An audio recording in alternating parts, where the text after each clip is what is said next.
being shared over in the other part of the museum. So I'm glad that there's a lot of people here. So there's so much excitement with this car, and part of the reason that for the information that I'm going to share with all of you is a little bit about what's been happening in the plant.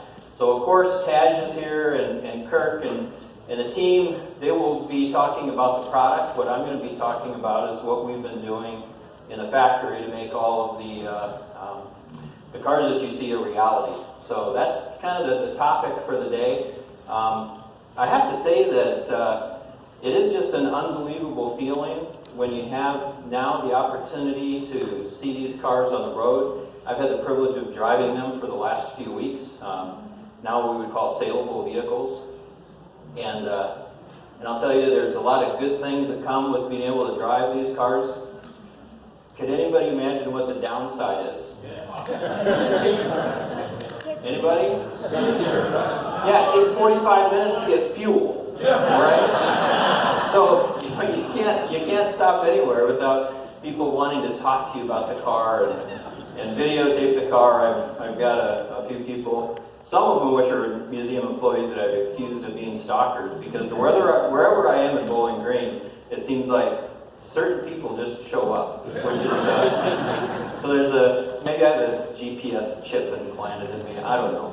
Anyway, it works for them, and we're very happy, very happy to be here and talk about this today. And like I said, we're going to talk about things that have been going on in the factory. I've got some pretty cool videos talking about the history of what we've done in the plant. We know, and we knew, and we will continue to make efforts to document what we're doing.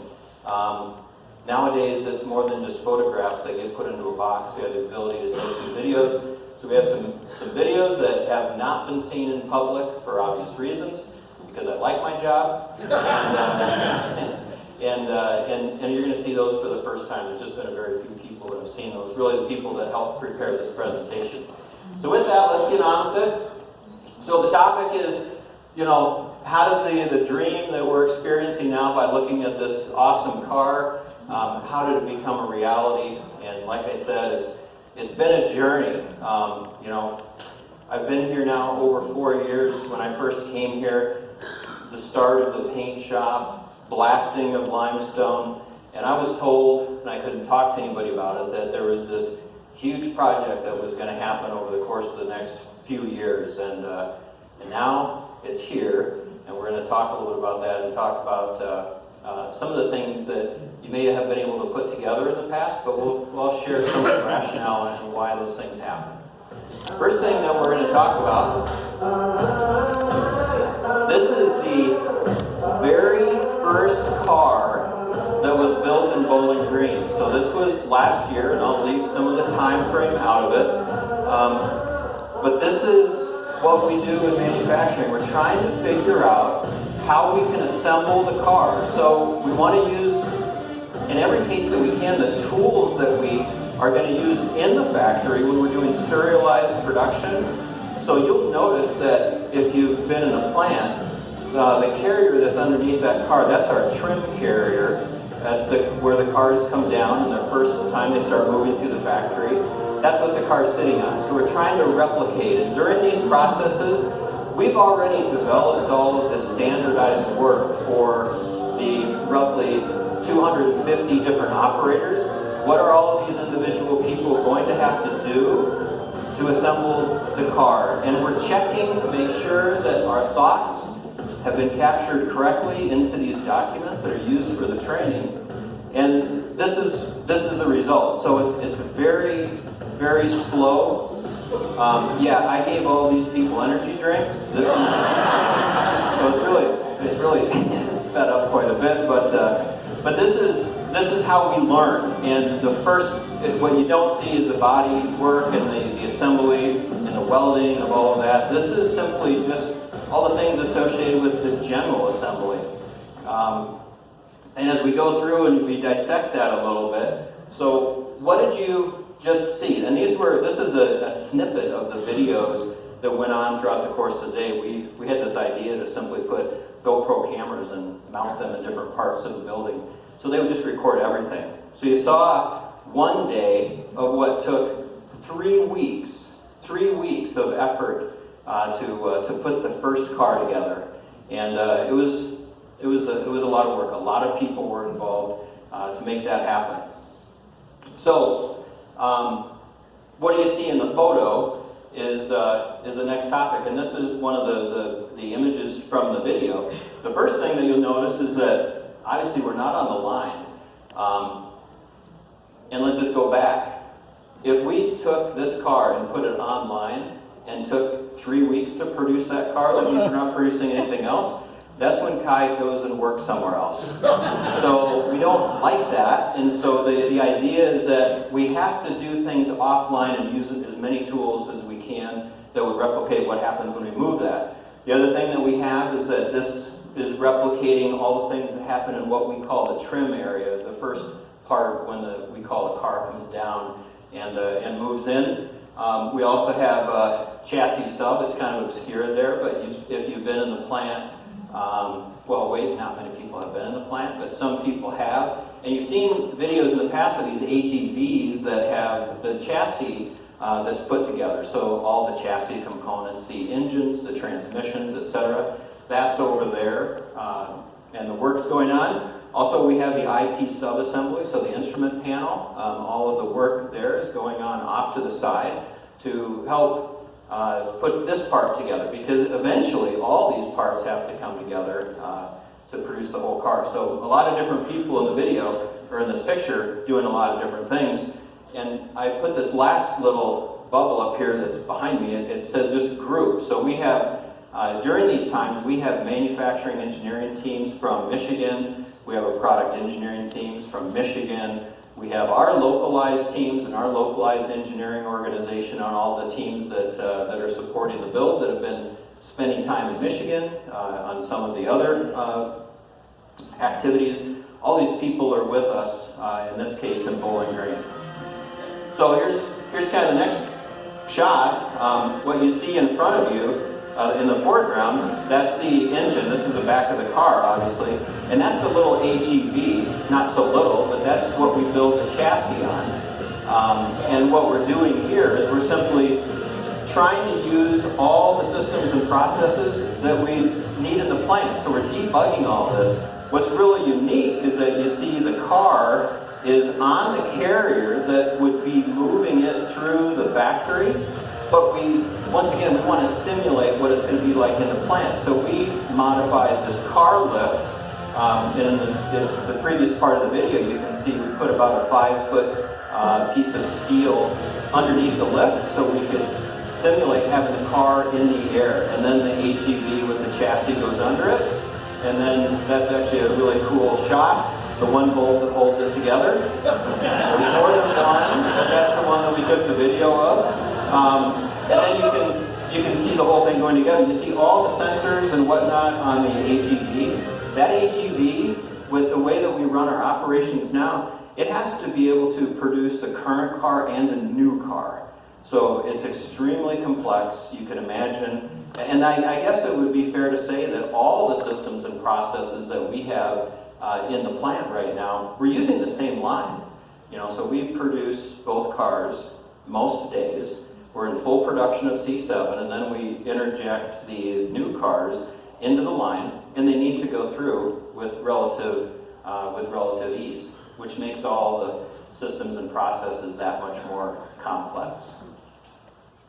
So what else do we have here? Just some pictures of individuals working on the car, different aspects of the build. On the lower right, you can see what we refer to in the plant as a skillet line. So this is that yellow area. That's the platform that individuals will stand on, and you have to imagine these back to back, moving down a line, and it's this moving platform. That was used in our operation to make sure that we have a good idea about how we interact with that. On the top right, you can see how we simulated this carrier, which was a very unique thing to make sure that we understand what's going to happen when we put the car in the air and when the chassis goes underneath it. So this is the first car coming off, and kind of a momentous occasion. We do a couple of things here, and then the wheels, the tires go on, and then on the ground it goes. This is, once again, this is after 3 weeks, and it's the first car that was ever built in Bowling Green. So a lot of people around the car, a lot of people looking at it. How does this work? How does that work? What do we need to do to make improvements? What about the standardized work? Can the operators do everything that they need to do? All these things are just being thought of. And then what this video is, the car in our factory, we have to put fluids in the car. So we need to put a little bit of fuel in it. We need to put brake fluid, coolant, and windshield salt, windshield washer solvent. That was done in that station. And then when the car came back to the area where we're doing the work, we had the chance to take this video. The car was just moving in, and when we were done, we went back and looked at that video, and that car coming at it was great. I thought, wow. Maybe we can even show that to people, because all it shows is the headlights, and it's like, no, we can't even do that. So, but it's kind of a neat video. I wanted to take the time to go back and look at this picture.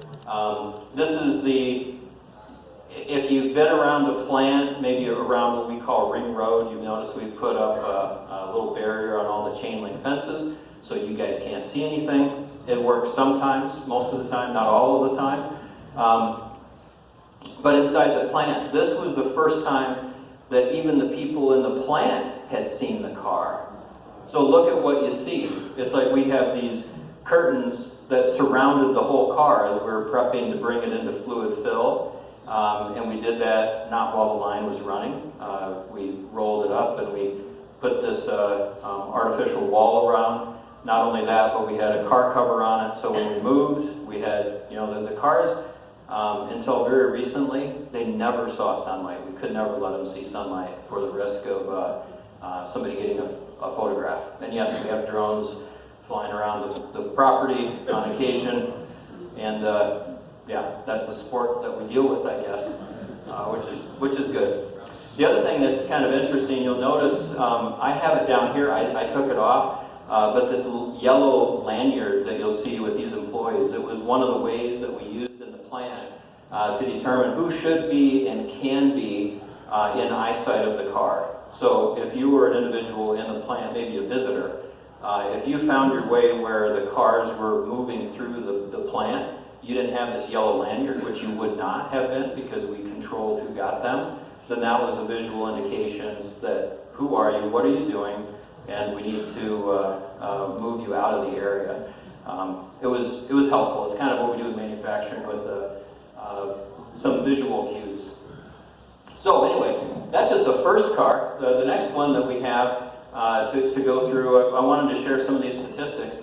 And these are generic statistics. We have, for this first car that took us 3 weeks, we just did a quick estimate. How many hours did it take us to build that car? Almost 12,000 hours. Any given day, we had easily 100 people that were looking over parts, looking over processes, helping in a way that they needed to. I do have video that I'm going to share with you where we have the first car that actually went down the line, and we brought it down significantly. And since then, we are continuing to make cars. And we're under 200 now. And while if you ask me what's the goal, I won't tell you. But we have a ways to go. But the goal that we have now is we don't rush the build and the operation. We need to take the time that we need to take so that we can prepare ourselves, prepare the product, prepare all the people. So productivity in this case is not the goal. It's just a reference point to show the investment that we have. I didn't take the time, but how many hours and how many dollars it cost just to put that first car together is pretty amazing. So what's next? Well, the next thing is that you have to take a giant leap of faith and put the car on the line. And remember, this sacrifices our ability to make the current car if it doesn't go good. It went okay. And we had a very good plan, I would say a good plan, well executed. It's a great sound or a song for this, isn't it? Especially when you're watching the marriage. You can see the one of the radiator assemblies coming together that's hanging off the front of the car there. We did clear out a space in front and in back of the car so that we had a little bit of extra time, and we had the extra people. So those people that were in the carts, they had the fasteners, the special fasteners. And this is the skillet line. You can see some of the final pieces going on the car. And a lot of people. If you look in the periphery, you'll see all kinds of people that are there to support when needed, all the subject matter experts. And there it is.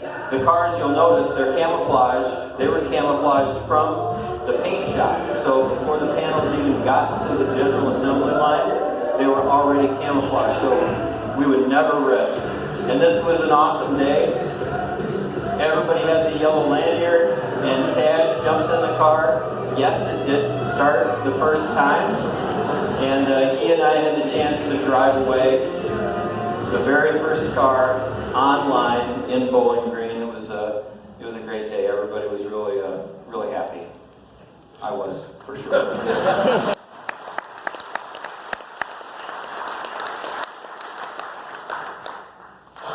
Ironically, we pull this car off. We take the time to have a very brief celebration, and we realize that this car, a ZR1, was right behind it on the line, and so we pulled that car up. We just took the opportunity. What a great photograph that you have, where you have, like I said, this was almost a year ago that we did this. The ZR1, which is such an unbelievably awesome car representing what we were producing at the time. And then we see the future, those two cars together. It just happened to be the case. We took a picture and there it is. It's pretty cool. So, all right, that's old news. What are we doing now? The other thing that we have going on, haven't talked a whole lot about, and maybe in future visits we'll get into some more details. We do have a whole completely new body shop. So, we converted general assembly, but and the paint shop was designed to accept anything that we threw at it. The body shop, there was no saving it. So, it's a 6-year-old system that we will have no use for in the very near future. This was all built, all put together, integrated, and then brought down to Bowling Green and assembled in the cars that we're producing today and for the last year. Those all came from our operations in Bowling Green. And it's very, very, very complex. It's everything that the current body shop has and even extra levels of technology that's put into it.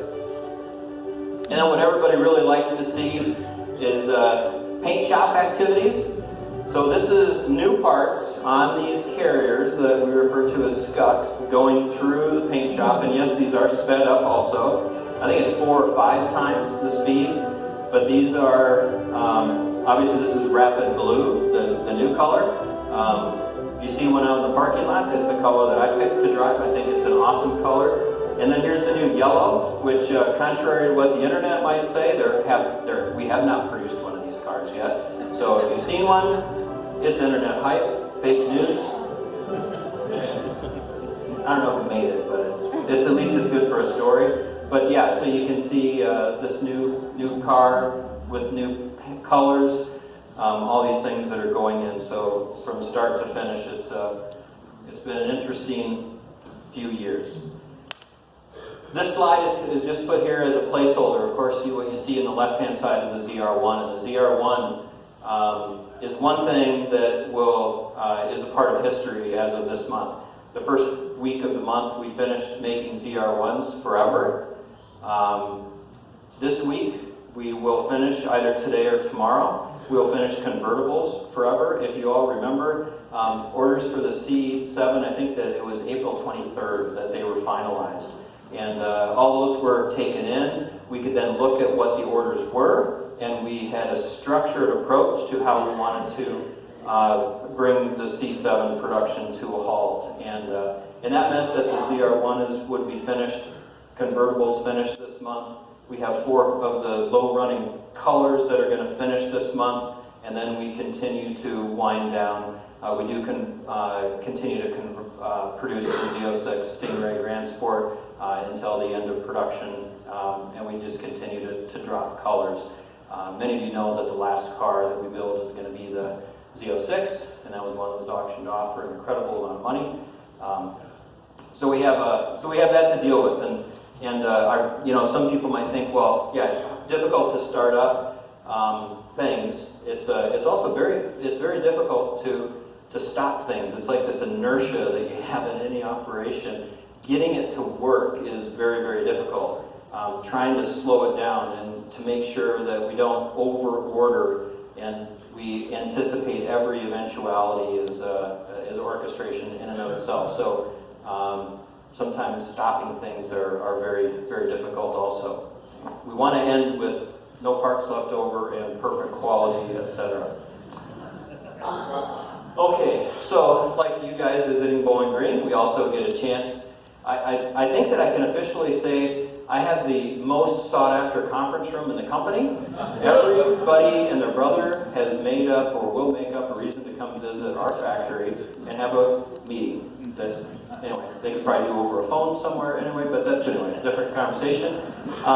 This was just a few weeks ago, and I'm going to point out just a few people that are in this photograph. First of all the individuals that you see with a blue shirt on, these are intentionally color coordinated individuals from the factory. So all these people that are in blue, and then let me see if I can get this laser pointer to work.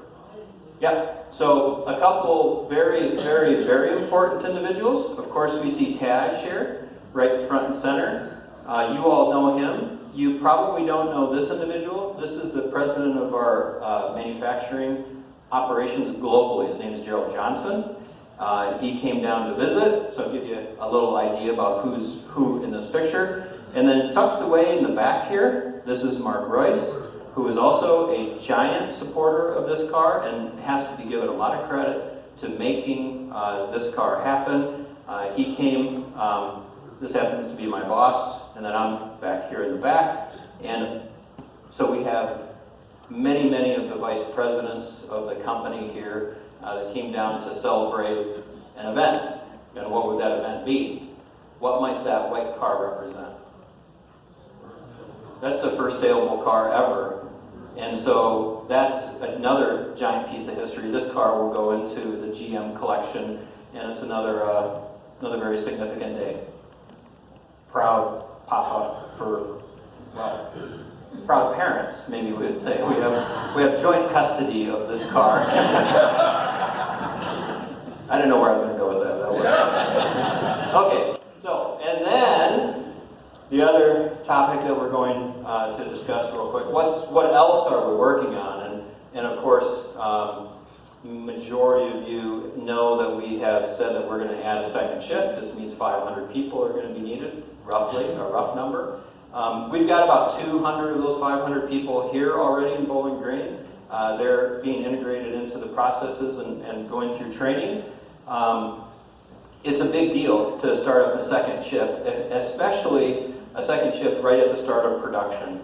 So to do that, you need to bring the people in much earlier than you normally would so that they can experience the car. And we measure that with like how many repetitions or reps that all the individuals that are going to be working on the car can get. And our goal is 300-400 at least before we say that we're ready to go. And we have a good plan to make that happen. We are going to take a couple weeks off once the current car finishes. And as an example, on that skillet or on the AGV where the chassis goes together, you can imagine all the things that are in our processes that are dedicated to the current car.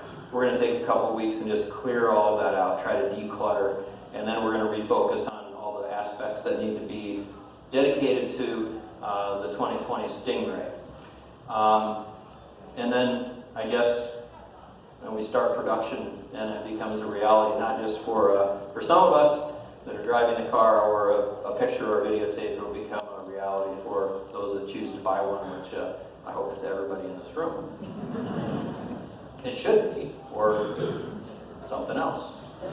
Okay, and then remember when, and this is just going back, these are, you can look up when these all happened. Big investment, we're going to put in a new paint shop. And we thought we'd share this one. I don't know if you've ever seen this one. That was Chuck Valentini. He's a paint shop manager, did an outstanding job putting this new paint shop in place. He turned the switch on the first dynamite.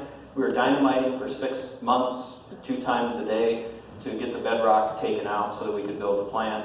And that is now a reality. That was intentionally done at that point in time, so we didn't start the new car with the new shop, trying to spread risk and all the resources needed.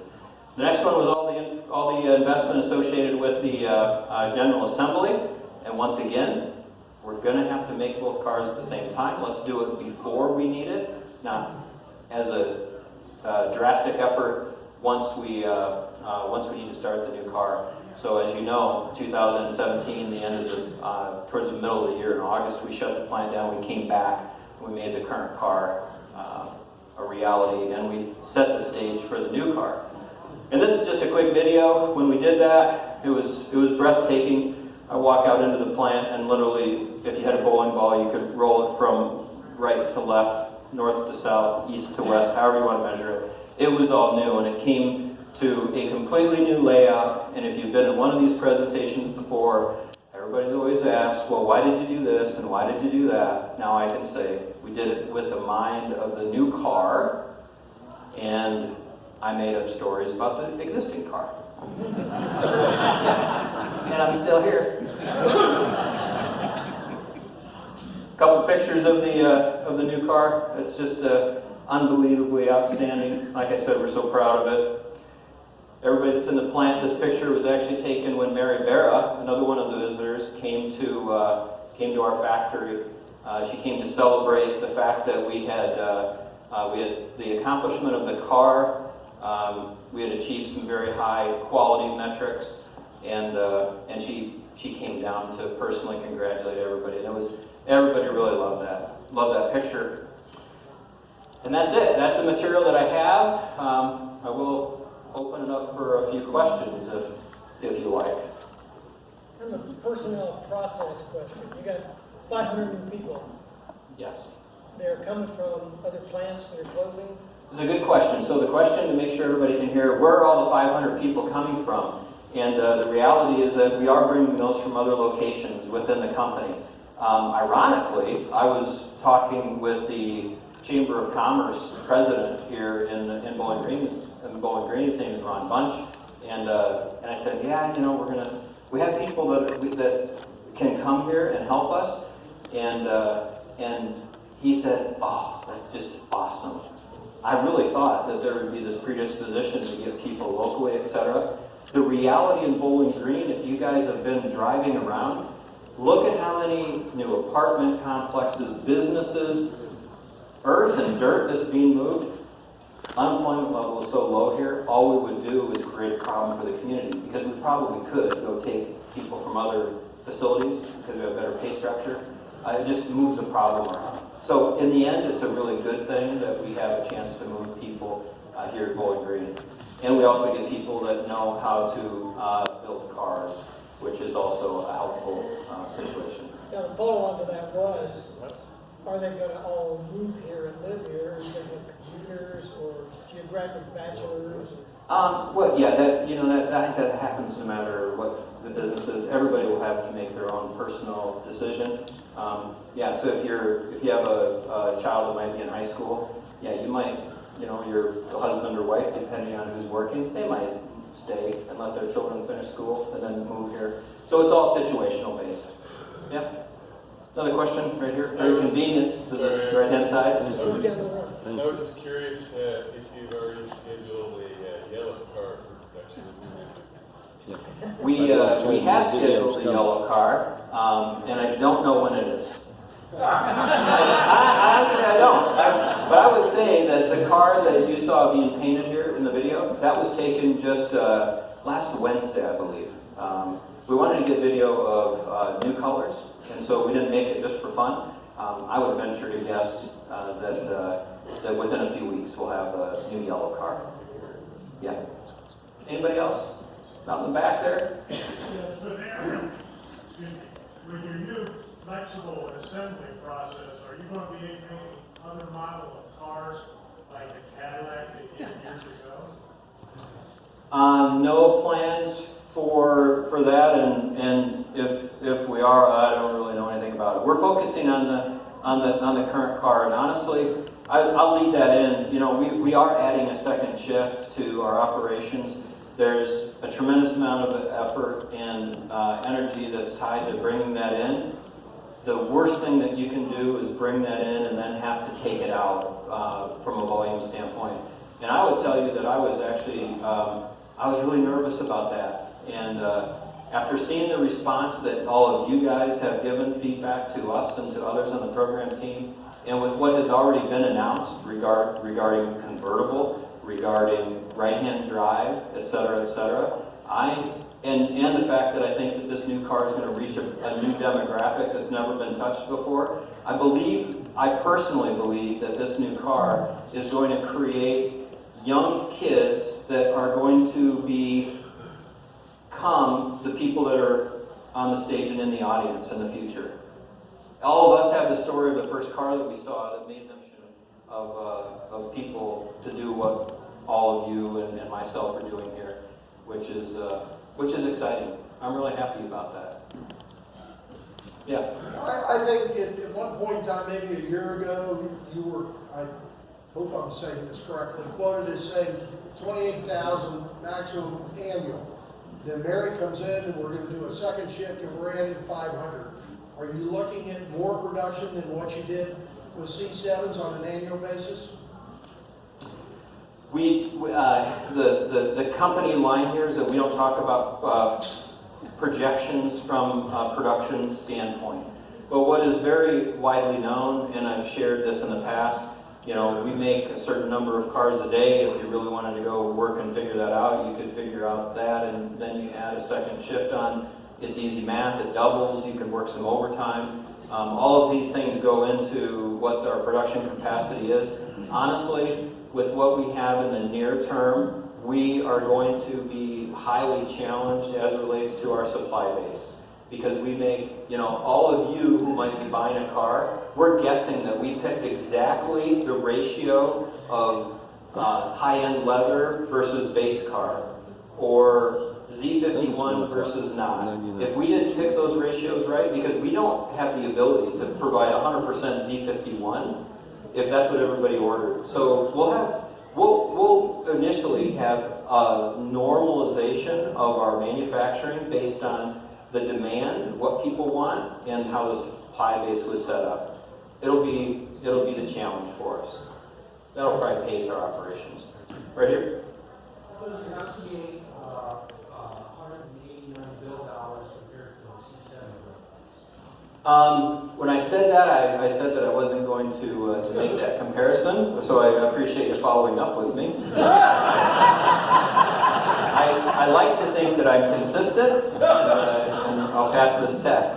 I won't give you the specific numbers because that we would say is a little bit confidential. But we have quite a ways to go, and that's by design. Right now, if we have a problem with the current car, even though it's in the same line as the new car, in the same line as our current car, we stop the line. We find out what's going on. We, at the very least, document, and in many cases, we get people in there to make it right. And we endure that level of pain because in every case of manufacturing, you take quality or productivity problems, you turn them into cost problems, which is hours of operation, and then you go work on that. You have to start with safety, you go to quality, you work on productivity, and cost is the factor of those three. Manufacturing, kind of what I've learned over the last decades. Longer than I thought I would. Yeah, doing this a while. Yep. We've announced a convertible. I don't know if the details around that, but yeah, you could probably ask John Elligan up here. He'd probably tell you. I can't. He's right there, or some of the others. I don't think that that detail has been out there. I know there's been some, at the reveal, you know, there was like, 1 second here and 1 second there. But what we have said is that in the October timeframe, there will be the reveal of the convertible, so that's coming. So, you know how you keep a Corvette customer in suspense? We'll tell you in October. Can you comment on the time from when you begin production to when you're at full speed and what that looks like as you begin that production on the line, and you've got a slower pace, and then you begin to ramp that up? Yeah, it's an interesting question. So let me repeat it. How do you start up a factory? And I'm paraphrasing here. How do you start up a factory? How do you make sure that you can work your way into the volume production? So we have a couple ideas there. Our tack time, or the time for every car, is about 4.5 minutes. What we plan to do is to start the line maybe at 6 minutes. And we're going to take 6 minutes, and when we are only running back-to-back new cars, we're going to find issues that we haven't been able to find when we run 1 or 2, or just last week for the first time ever, we call them triplets. We put 3 cars back-to-back. You find what those pressure points are when you do that. So what we want to do is we know that we're going to have those pressure points. We want to create a system so that we don't have every individual that's in the operation raising their hand saying that they have a problem. So we're going to design in enough time for them to get their work done. Then if there's an issue with somebody that can't get the work done with quality in 6 minutes, there might be 5, 6 hands, as opposed to 156 hands, because we need to know where to start. And honestly, when we start, we will get better. I mean, raise your hand, whatever you do in your personal life, the first time you do anything, it's not going to be the best. You're going to get better. So we're going to design in extra time, because we need the quality. We need to give the people time to acclimate. And then that's one aspect. The other one is, how long does it take to get to full production rate?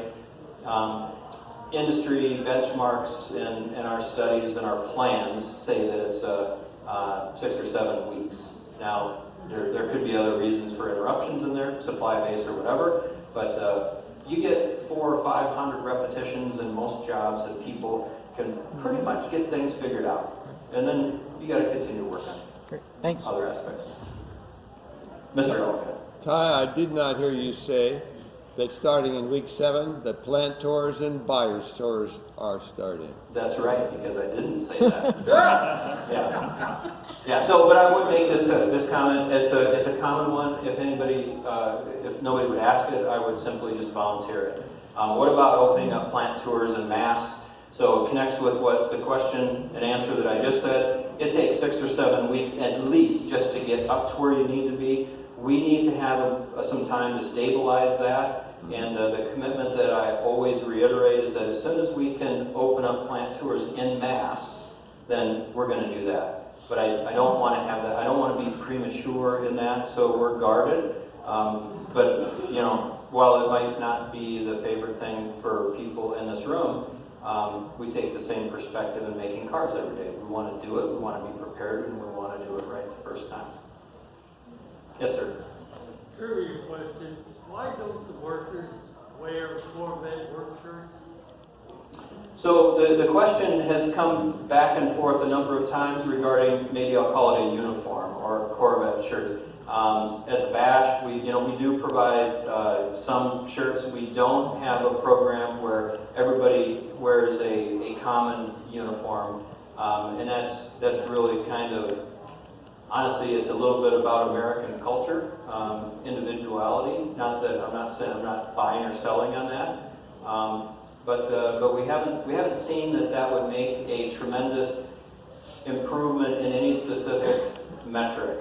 What we do require is anybody that's close to the car, they all have to have an apron on so that they have mutilation protection. So like right now, I would be not okay to have this belt buckle anywhere near a painted surface, and so we have, I would call it mutilation protection uniforms, but that's where it is. In the paint shop, of course, everybody has the blue anti-lint coveralls. Yeah. Any other question? Another one here? Your new paint day, it's interesting to some of us why all the colors aren't available to order in the beginning. You have to wait, for certain colors. I knew that somebody was going to ask that question. I thought it was going to be you, but I wasn't sure.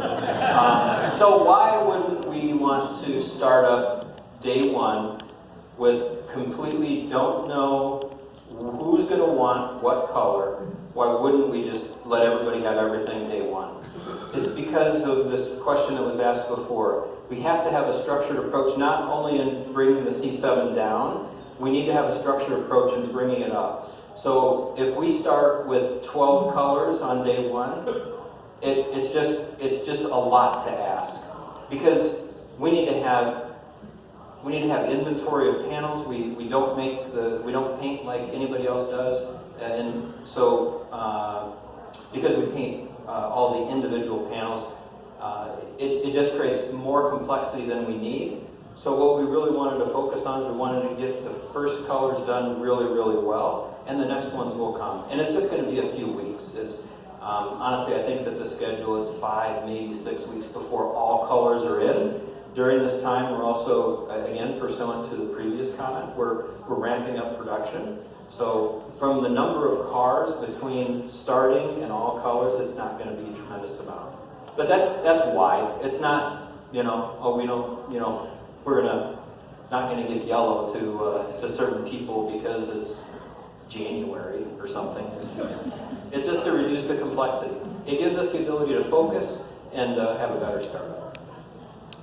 Yes, sir. Will there ever be a manual transmission again? Well, that'd be a great question for you to ask Taj. And I don't know if Harlan is in here, is he? I like to deflect to him on that. At this time, there's no plan to have a manual transmission in this, at least this next calendar year. So it could change, but I build the cars, not necessarily responsible for all the future design. How do you like that disclaimer? Right? I just talked for about 25 seconds and said nothing. Good. Anybody else? Oh, I'm sorry. The white car that was up, it was the first saleable car. Yes. Is that then sequence number 1? That's 1. It is 1, so GM's probably retaining that. We keep that. It's going to be in the collection for forever. Yeah. Over here on the floor. Any rumor dispelling about the timeline for Z06, ZR1, and their power plants? Repeat after me. 2020 Stingray. Period. Yeah, no, we're super excited about the Stingray, and you guys have seen some of the performance characteristics of it. It's outstanding. It also has been discussed, not unlike the announcement of the convertible reveal, right-hand drive. It also has been said that there's a portfolio like we normally have. No details have been announced, though. Yes? What date did that first C8 roll off the line or get finished? That was in the late summer, early fall of last year. No, I fuzzed it a little bit for you. Yeah. People just have this ability. It's like, I think all you guys, like, either you used to work for the CIA or the FBI, or you're developing a resume to go work for. It's like you guys just thread everything together, which I think is kind of cool, but, yeah, I've learned. Yeah.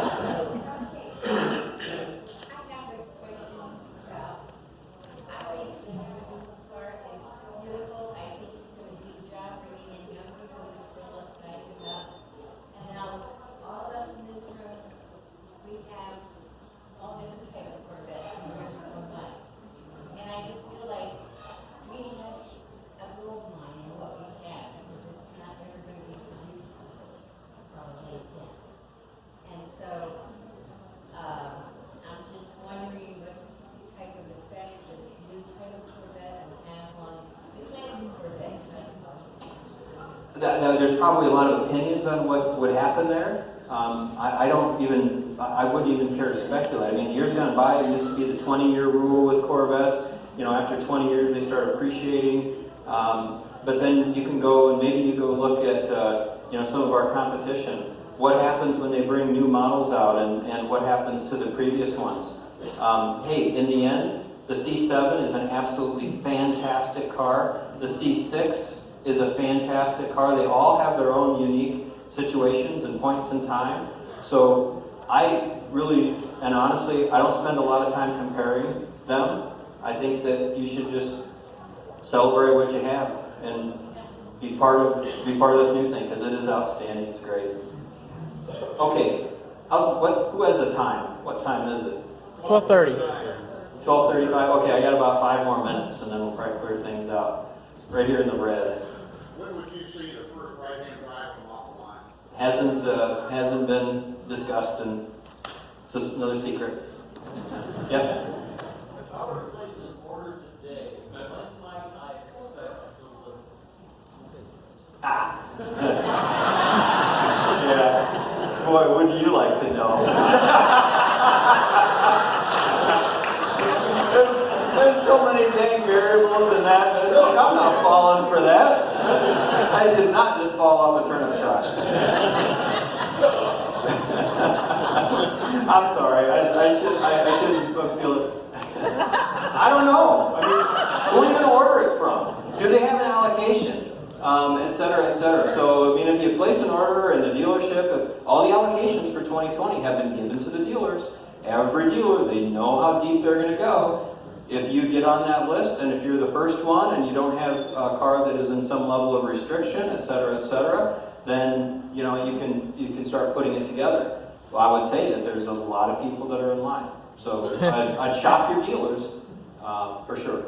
Yep. How would you rate or compare the driving experiences, the C8 you're in now versus the C7? What's your initial impression?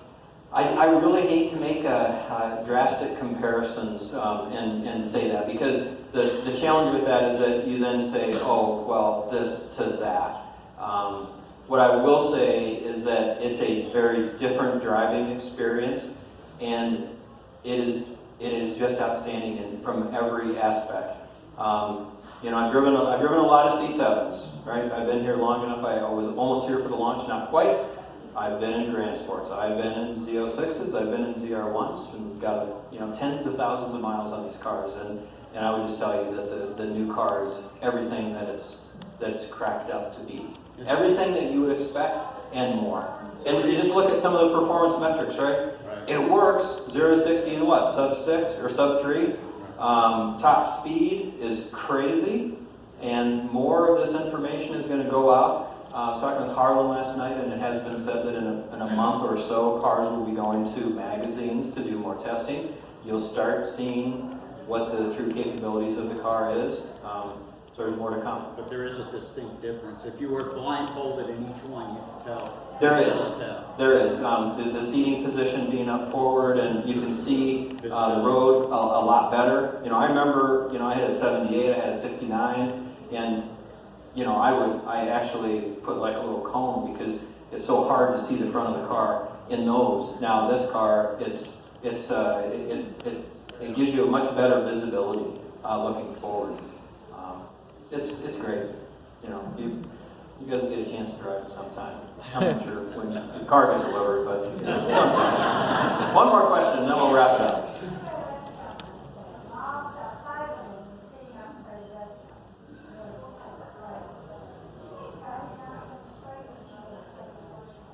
Well, I live in Bowling Green, so I did. Yeah, I'm the manager, the director of the plant. But yes, some of those are saleable vehicles. Some are pre-production vehicles, meaning they're for engineering development. But many of those were driven down by the program team, Taj and company. What's that? Well, they're friendly. We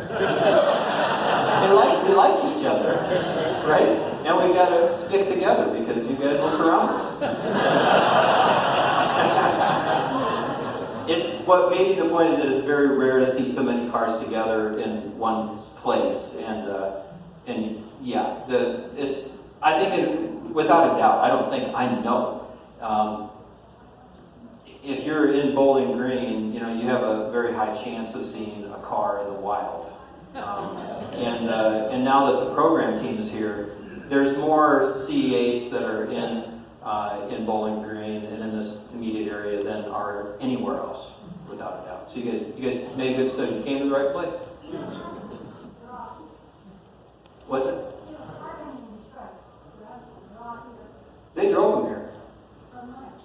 From Detroit. Yeah, like Taj and the company, you know, they work in Detroit, and a lot of the others in the program team, they all, if I think there's 2 cars that came on car carriers.